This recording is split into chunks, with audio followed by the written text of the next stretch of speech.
അങ്ങനെ പോർച്ചുഗലും round of 16 പുറത്തായി. വീണ്ടും ഒരു സങ്കടകരമായ വേദനകരമായ ഒരു മാച്ചായിരുന്നു കാണാൻ പറ്റിയത്. അതിൽ എടുത്തു പറയേണ്ടത് ഗോൾ കീപ്പറിന് തന്നെയാണ്. പോർച്ചുഗലിന്റെ ഗോൾ കീപ്പർ വളരെ മനോഹരമായ 2-3 നല്ല സേവ് ചെയ്തായിരുന്നു.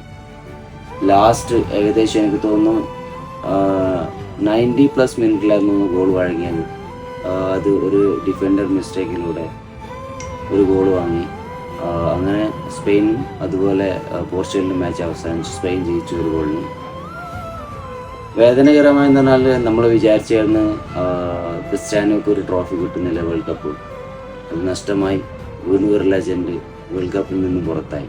നല്ലൊരു മാച്ച് തന്നെയാണ് കാണാൻ പറ്റിയത്. പക്ഷേ സങ്കടം എന്ന് പറഞ്ഞാൽ അത് റൊണാൾഡോൻ്റെ അവസാനത്തെ ഒരു വേൾഡ് കപ്പാണ്.